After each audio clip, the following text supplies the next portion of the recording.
menjadi pengangguran. Oke, sekarang kita jumpai pengamat ekonomi Yanuar Rizky. Mas Yanuar, selamat pagi. Halo Mas Yanuar. Halo Mas, pagi Mas. Oke. Suara dari studio kedengeran ya Mas Yanuar? Kedengeran. Oke. Apa kabar Mas Yanuar? Baik, alhamdulillah Mas. Baik ya, alhamdulillah. Mendengar apa yang dipaparkan oleh Menaker bahwa lulusan S1 sekarang ada 1,1 juta orang pengangguran. Gimana menurut Mas Yanuar? Ya begini ya, pertama menurut saya kita itu tidak mau mengkoreksi satu kebijakan yang salah, menganggap kebijakan yang lama itu benar, karena memang ketika kampanye keberlanjutan, apalagi kalau tadi yang diambil adalah janji dari cawapres yang sekarang jadi wapres Gibran, yang juga anaknya Jokowi gitu ya. Jadi dia cenderung mengatakan bahwa 10 tahun apa yang dilakukan oleh Bapak Presiden Jokowi tidak ada yang salah gitu. Tapi kalau kita cermati misalnya ketika kita dalam detail dia berkampanye, selalu ngomong tentang artificial intelligence, selalu ngomong tentang yang mendakik-dakik lah, jadi teknologi apa dengan teknologi kreatif dan sebagainya. Kalau kita lihat dalam postur data ketenaga kerjaan kita agak tidak nyambung. Kenapa? Karena 54% angkatan kerja kita lulusnya tidak lebih dari SMP, gitu ya. Kemudian angkatan kerja kita juga kalau kita lihat terjadi bias dalam melihat angka Badan Pusat Statistik. Angka Badan Pusat Statistik selalu mengatakan angka pengangguran menurun. Tapi kalau kita lihat detailnya, yang dikatakan bekerja oleh BPS, Badan Pusat Statistik itu terdiri dari dua hal, pekerja formal dan pekerja informal. Yeah. Pekerja formal adalah pekerja-pekerja yang memang bekerja sesuai dengan aturan Undang-Undang Ketenagakerjaan, dia mendapatkan BPJS Ketenagakerjaan dan sebagainya. Pekerja informal itu terdiri dari beberapa hal dari data statistik kita. 1, bekerja sendiri. 2, bekerja dengan keluarga. Dan kemudian 3, bekerja tapi tidak mendapatkan penghasilan. Itu semua masuk dalam bekerja. Misalnya begini, misalnya seorang buruh di Sritex, ya, kemudian dia tadinya pekerja sektor formal, di PHK karena Sritexnya bubar. Apakah BPS mencatat dia menganggur? Ya, kalau dia kemudian tidak bekerja di rumah aja. Yeah. Tapi kalau kemudian dia menjadi ojol, supir ojol gitu ya, dengan masuk ke aplikator, maka dia akan ditulis bekerja kembali. Pekerjaannya apa? Bekerja dengan berusaha sendiri.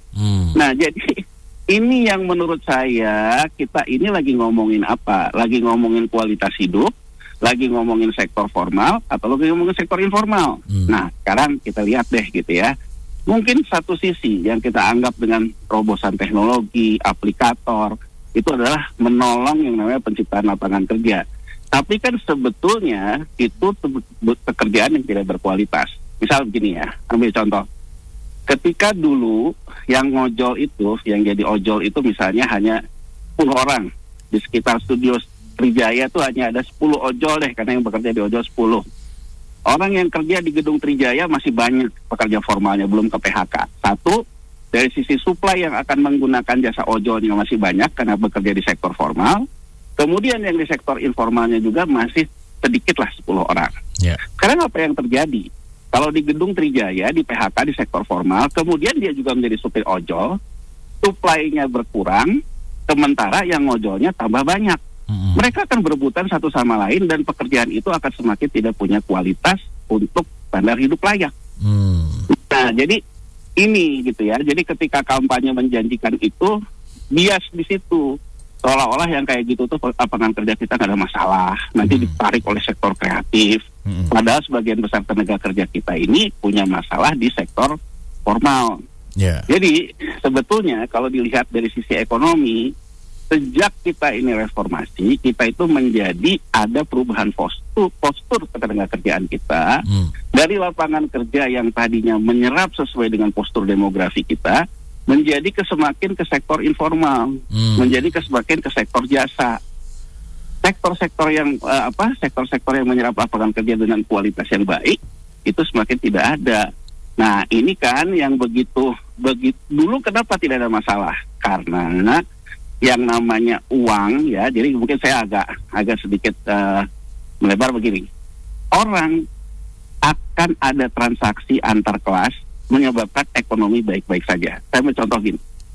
Ketika orang kaya ya, dia menganggap ekonomi ini baik-baik saja, maka dia akan cenderung belanja. Ambil contoh gampang gini deh. Saya main saham ya.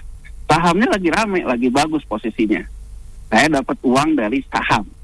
Ketika saya dapat uang dari saham, saya juga merasa ekonomi baik-baik saja. Saya ambillah order di makanan, baik di yang ojol itu, order makanan. Wah, konsumsi saya boros. Tapi kemudian saya sekarang main saham, kayaknya mau perang ya. Kayaknya saya harus portofolio saya merah semua nih. Saya kemudian melakukan alihkan deh ke emas deh.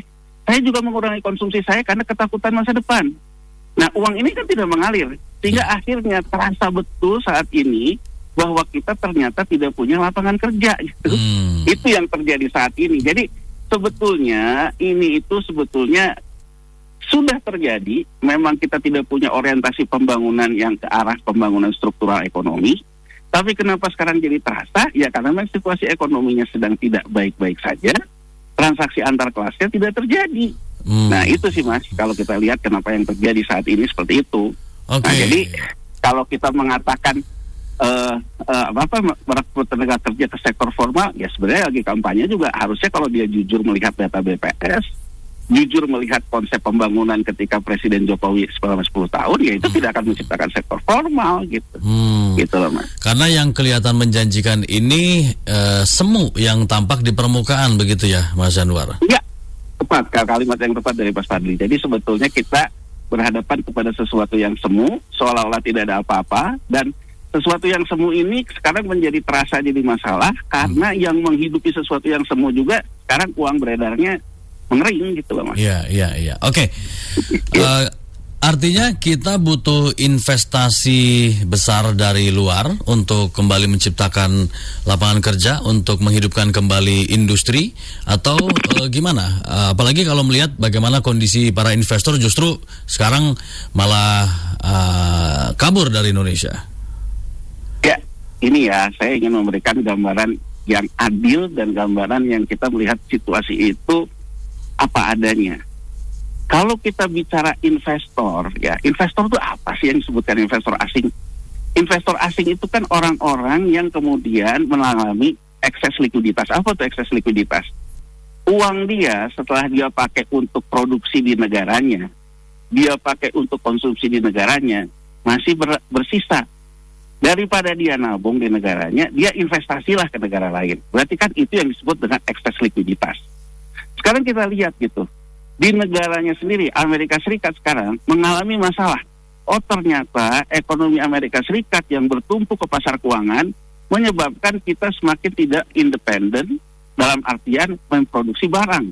Dia mulai menyadari, oh ternyata hidup dari pasar keuangan, tidak membangun sektor produksi, mengakibatkan kita menjadi ketergantungan kepada Cina. Tidak menggenjot semua kredit ke sektor produksi. Ketika sektor konsumsinya di negara lain seperti Amerika Serikat, dia juga punya masalah yang sama. Saya ingin mengatakan, artinya kalau kita bicara asing investor, ekses likuiditasnya juga sudah tidak ada. Semua orang lebih memikirkan bagaimana memitigasi resiko ketidakpastian yang akan terjadi di depan.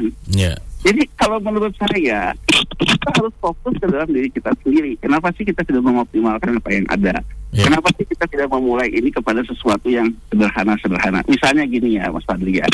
Misalnya, tadi dikatakan oleh Israelnya Trijaya ya, Wamenaker mengatakan sektor pangan, sektor energi. Sektor pangan kita, kenapa sektor pangan kita punya masalah? Kalau kita bedah angkanya, kenapa harga gabah kita di petani lebih mahal dari harga beras yang masuk impor di pelabuhan dari Vietnam? Kalau kita lihat datanya dari data data internasional IRI, harga gabah kita itu tidak kompetitif dibandingkan Thailand, dibandingkan Vietnam, karena biaya sewa lahannya tinggi. Artinya apa? Petani kita tidak punya lahan sendiri.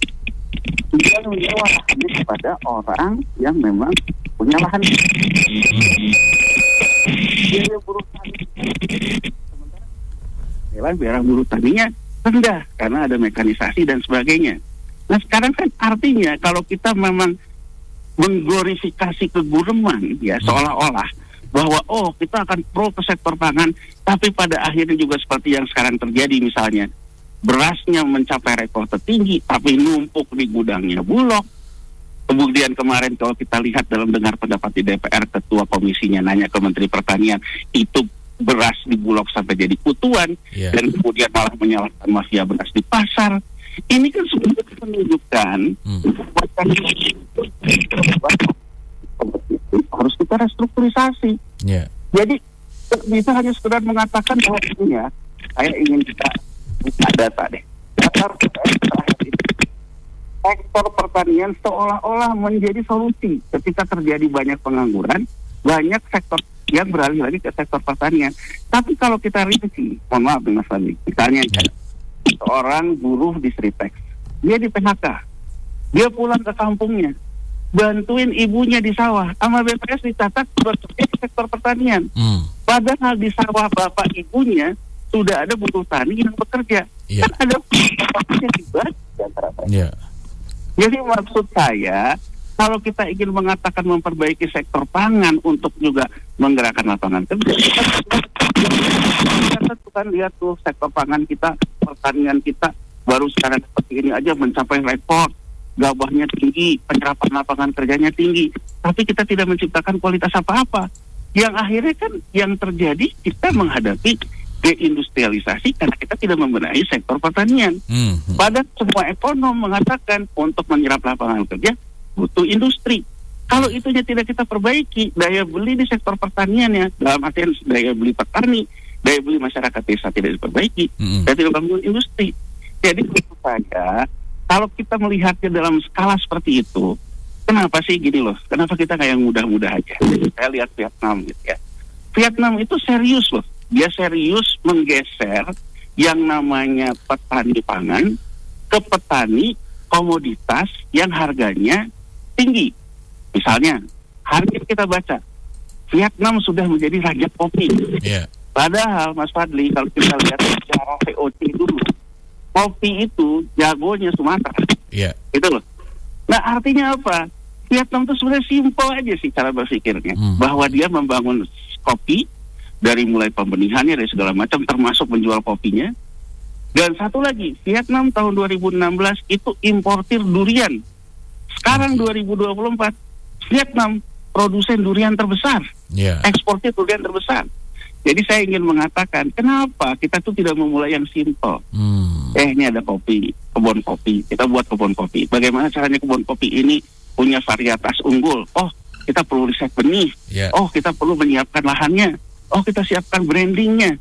Gimana pendanaannya? Mungkin saya, Mas Fadli, kalau sesuatu jelas dengan membeli sekuritisasi lahan untuk investasi di situ, kita juga mau.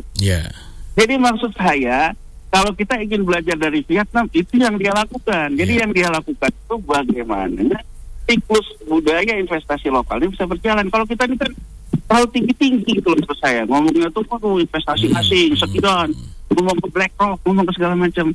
Ya menurut saya nginjek bumi lah. Harapan saya ke Presiden Prabowo kan sejak dulu muncul ke panggung kan yang ditawarkan seperti itu. Jadi harusnya menurut saya ya kembali ke jati dirinya lah. Begitulah mungkin Mas Fadli. Oke, artinya simpel aja. Yang penting konkret dan komit ya. Konkret, komit. Jangan menyepelekan hal yang kelihatannya kecil tapi punya efek multiplier.